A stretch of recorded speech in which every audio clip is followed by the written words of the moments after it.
ओम शांति। आज के बाबा के साकार महावाक्य हैं 8 मई 2020। आज बाबा ने कहा, मीठे बच्चे, बाबा आया है तुम बच्चों को अविनाशी कमाई कराने। अभी तुम ज्ञान रत्नों की जितनी कमाई करने चाहते हो कर सकते हो। आज बाबा प्रश्न पूछ रहे हैं, आसुरी संस्कारों को बदलकर देवी संस्कार बनाने के लिए कौन सा विशेष पुरुषार्थ चाहिए? तो बाबा ने उत्तर दिया, संस्कारों को बदलने के लिए जितना हो सके देही अभिमानी रहने का अभ्यास करो। देह अभिमान में आने से ही आसुरी संस्कार बनते हैं। बाप आसुरी संस्कारों को देवी संस्कार बनाने के लिए आए हैं।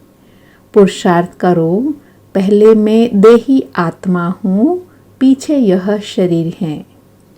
आज बाबा ने मुरली में गीत सुनाया, तूने रात गवाई सो के, दिवस गवाया खा के, हीरे जैसा जन्म अनमोलक, कोड़े बदले जाए। ओम शांति। यह गीत तो बच्चों ने बहुत बार सुने हैं। रूहानी बच्चों प्रति रूहानी बाप सावधानी देते रहते हैं कि यह समय खोने का नहीं है। यह समय बहुत भारी कमाई करने का है। कमाई कराने के लिए ही बाप आया हुआ है। कमाई भी अथाह है। जिसको जितनी कमाई करनी हो उतनी कर सकते हैं। यह है अविनाशी ज्ञान रत्नों से झोली भरने की कमाई। यह है भविष्य के लिए। वह है भक्ति, यह है ज्ञान। मनुष्य यह नहीं जानते हैं कि भक्ति तब शुरू होती है जब रावण राज्य शुरू होता है। फिर ज्ञान तब शुरू होता है जब बाप आकर राम राज्य स्थापन करते हैं। ज्ञान है ही नई दुनिया के लिए, भक्ति है पुरानी दुनिया के लिए। अब बाप कहते हैं, पहले तो अपने को देही आत्मा समझना है। तुम बच्चों की बुद्धि में हैं, हम पहले आत्मा हैं, पीछे शरीर हैं। परंतु ड्रामा प्लान अनुसार मनुष्य सब रॉन्ग हो गए हैं। इसलिए उल्टा समझ लिया है कि पहले हम देह फिर देही है। बाप कहते हैं, यह तो विनाशी है, इसको तुम लेते और छोड़ते हो। संस्कार आत्मा में रहते हैं। देह अभिमान में आने से संस्कार आसुरी बन जाते हैं। फिर आसुरी संस्कारों को देवी बनाने के लिए बाप को आना पड़ता है। यह सारी रचना उस एक रचता बाप की ही है। उनको सब फादर कहते हैं। जैसे लौकिक बाप को भी फादर ही कहा जाता है। बाबा और मम्मा, यह दोनों अक्षर बहुत मीठे हैं। रचता तो बाप को ही कहेंगे। वह पहले माँ को अडॉप्ट करते हैं, फिर रचना रचते हैं। बेहद का बाप भी कहते हैं कि मैं आकर इनमें प्रवेश करता हूँ। इनका नाम बाला है। कहते भी हैं भागीरथ। मनुष्य का ही चित्र दिखाते हैं। कोई बैल आदि नहीं है। भागीरथ मनुष्य का तन है। बाप ही आकर बच्चों को अपना परिचय देते हैं। तुम हमेशा कहो, हम बाप दादा के पास जाते हैं। सिर्फ बाप कहेंगे तो वह निराकार हो जाता। निराकार बाप के पास तो तब जा सकते जब शरीर छोड़े। ऐसे तो कोई भी जा नहीं सकते। यह नॉलेज बाप ही देते हैं। यह नॉलेज है भी बाप के पास। अविनाशी ज्ञान रत्नों का खजाना है। बाप है ज्ञान रत्नों का सागर। पानी की बात नहीं, ज्ञान रत्नों का भंडारा है। उनमें नॉलेज है। नॉलेज पानी को नहीं कहा जाता। जैसे मनुष्य को बैरिस्ट्री, डॉक्टरी आदि की नॉलेज होती है, यह भी नॉलेज है। इस नॉलेज के लिए ही ऋषि मुनि आदि सब कहते थे कि रचता और रचना के आदि मध्य अंत की नॉलेज हम नहीं जानते। हम तो एक रचता को ही जानते, झाड़ का बीज भी वही है। सृष्टि के आदि मध्य अंत का नॉलेज उसमें है। वह जब आए तब सुनाए। अभी तुमको नॉलेज मिली है तो तुम इस नॉलेज से देवता बनते हो। नॉलेज पाकर फिर प्रारब्ध पाते हो। वहाँ फिर इस नॉलेज की दरकार नहीं रहेगी। ऐसे नहीं कि देवताओं में यह ज्ञान नहीं है तो अज्ञानी है, नहीं, वह तो इस नॉलेज से पद प्राप्त कर लेते हैं। बाप को पुकारते ही हैं कि बाबा आओ, हम पतित से पावन कैसे बने, उसके लिए रास्ता अथवा नॉलेज बताओ। क्योंकि जानते नहीं, तुम जानते हो हम आत्माएं शांति धाम से आई हैं। वहाँ आत्माएं शांति में रहती हैं। यहाँ आए हैं पार्ट बजाने। यह पुरानी दुनिया है तो ज़रूर नई दुनिया थी। वह कब थी, कौन राज्य करते थे, यह कोई नहीं जानते। तुमने अभी बाप द्वारा जाना है। बाप है ही ज्ञान का सागर, सद्गति दाता। उनको ही पुकारते हैं कि बाबा आकर हमारे दुख हरो, सुख शांति दो। आत्मा जानती है परंतु तमो प्रधान हो गई है, इसीलिए फिर से बाप आकर परिचय देते हैं। मनुष्य न आत्मा को न परमात्मा को जानते हैं। आत्मा को ज्ञान ही नहीं जो परमात्मा अभिमानी बने। आगे तुम भी नहीं जानते थे, अभी ज्ञान मिला है तो समझते हैं बरोबर सूरत मनुष्य की थी और सिरत बंदर की थी। अभी बाप ने नॉलेज दी है तो हम भी नॉलेजफुल बन गए हैं। रचता और रचना का ज्ञान मिला है। तुम जानते हो हमको भगवान पढ़ाते हैं तो कितना नशा रहना चाहिए। बाबा है ज्ञान का सागर, उनमें बेहद का ज्ञान है। तुम किसके पास भी जाओ, सृष्टि के आदि मध्य अंत का ज्ञान तो क्या, परंतु हम आत्मा क्या चीज़ है वह भी नहीं जानते। बाप को याद भी नहीं करते हैं। दुख हरता सुख करता फिर भी ईश्वर सर्वव्यापी कह देते हैं। बाप कहते हैं ड्रामा अनुसार उन्हों का भी कोई दोष नहीं। माया बिल्कुल ही तुच्छ बुद्धि बना देती है। कीड़ों को फिर गंध में ही सुख भासता है। बाप आते हैं गंध से निकालने। मनुष्य दलदल में फंसे हुए हैं। ज्ञान का पता ही नहीं है तो क्या करें, दुबन में फंसे पड़े हैं। फिर उनको निकालना ही मुश्किल हो जाता है। निकालकर आधा पौना तक ले आओ फिर भी हाथ छुड़ाए गिर पड़ते हैं। कई बच्चे औरों को ज्ञान देते देते स्वयं ही माया का थप्पड़ खा लेते हैं, क्योंकि बाप के डायरेक्शन के विरुद्ध कार्य कर लेते हैं। दूसरों को निकालने की कोशिश करते और खुद गिर पड़ते हैं। फिर उनको निकालने में कितनी मेहनत हो जाती है, क्योंकि माया से हार जाते हैं। उनको अपना पाप ही अंदर खाता है। माया की लड़ाई है ना, अभी युद्ध के मैदान पर हो। वह है बाहुबल से लड़ने वाली हिंसक सेनाएं। तुम हो अहिंसक। तुम राज्य लेते हो अहिंसा से। हिंसा दो प्रकार की हो जाती है ना, एक है काम कटारी चलाना और दूसरी हिंसा कहा जाता है, और दूसरी हिंसा है किसी को मारना पीटना। तुम अभी डबल अहिंसक बनते हो। यह ज्ञान बल की लड़ाई कोई नहीं जानते। अहिंसा किसको कहा जाता है यह कोई नहीं जानते।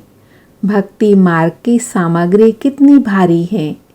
गाते भी हैं पतित पावन आओ, परंतु मैं कैसे आकर पावन बनाता हूँ यह कोई नहीं जानते। गीता में ही भूल कर दी है, जो मनुष्य को भगवान कह दिया है। शास्त्र मनुष्य ने ही बनाए हैं, मनुष्य ही पढ़ते हैं। देवताओं को तो शास्त्र पढ़ने की दरकार नहीं, वहाँ कोई शास्त्र नहीं होते। ज्ञान भक्ति पीछे है वैराग। किसका वैराग? भक्ति का। पुरानी दुनिया का वैराग, पुराने शरीर का वैराग है। बाप कहते हैं इन आँखों से जो कुछ देखते हो वह नहीं रहेगा। इस सारी छी दुनिया से वैराग है। बाकी नई दुनिया का तुम दिव्य दृष्टि से साक्षात्कार करते हो। तुम पढ़ते ही हो नई दुनिया के लिए। यह पढ़ाई कोई इस जन्म के लिए नहीं है, और जो भी पढ़ाई है वह होती है उसी समय, उसी जन्म के लिए। अब तो है संगम, इसीलिए तुम जो पढ़ते हो उसकी प्रारब्ध तुमको नई दुनिया में मिलती है। बेहद के बाप से कितनी बड़ी प्रारब्ध तुमको मिलती है। बेहद के बाप से बेहद सुख की प्राप्ति होती है। तो बच्चों को पूरा पुरुषार्थ कर श्रीमत पर चलना चाहिए। बाप हैं श्रेष्ठ ते श्रेष्ठ, उनसे तुम श्रेष्ठ बनते हो। वह तो सदैव है ही श्रेष्ठ, तुमको तो श्रेष्ठ बनाते हैं। 84 जन्म लेते लेते फिर तुम भ्रष्ट बन जाते हो। बाप कहते हैं मैं तो जन्म मरण में नहीं आता हूँ, मैं अभी भाग्यशाली रथ में प्रवेश करता हूँ, जिसको तुम बच्चों ने पहचाना है। तुम्हारा अभी छोटा झाड़ है, झाड़ को तूफान भी लगते हैं ना, पत्ते झड़ते रहते हैं, ढेर फूल निकलते हैं, फिर तूफान लगने से गिर पड़ते हैं। कोई कोई अच्छी रीति फल लग जाते हैं, फिर भी माया के तूफान से गिर पड़ते हैं। माया का तूफान बहुत तेज है। उस तरफ है बाहुबल, इस तरफ है योग बल अथवा याद का बल। तुम याद अक्षर पक्का कर लो। वो लोग योग योग अक्षर कहते रहते हैं, तुम्हारी है याद। चलते फिरते बाप को याद करते हो, इसको योग नहीं कहेंगे। योग अक्षर सन्यासियों का नामी ग्रामी है। अनेक प्रकार के योग सिखाते हैं। बाप कितना सहज बतलाते हैं। उठते बैठते चलते फिरते बाप को याद करो। तुम आधा कल्प के आशिक हो, मुझे याद करते आए हो। अब मैं आया हूँ। आत्मा को कोई भी नहीं जानते, इसीलिए बाप आकर रियलाइज कराते हैं। यह भी समझने की बड़ी महीन बातें हैं। आत्मा अति सूक्ष्म और अविनाशी है। न आत्मा विनाश होने वाली है, न उनका पार्ट विनाश हो सकता है। यह बातें मोटी बुद्धि वाले मुश्किल समझ सकते हैं। शास्त्र में भी यह बातें नहीं हैं। तुम बच्चों को बाप को याद करने की बहुत मेहनत करनी है। याद तो बहुत सहज है। बाकी विनाश काले प्रेत बुद्धि और विपरीत बुद्धि, यह याद के लिए कहा जाता है। याद अच्छी है तो प्रीत बुद्धि कहा जाता है। प्रीत भी अव्यभिचारी चाहिए। अपने से पूछना है हम बाबा को कितना याद करते हैं। वह भी समझते हैं बाबा से प्रीत रखते रखते जब कर्मातीत अवस्था होगी तब यह शरीर छूटेगा और लड़ाई लगेगी। जितना बाप से प्रीत होगी तो तमो प्रधान से सतो प्रधान बन जाएंगे।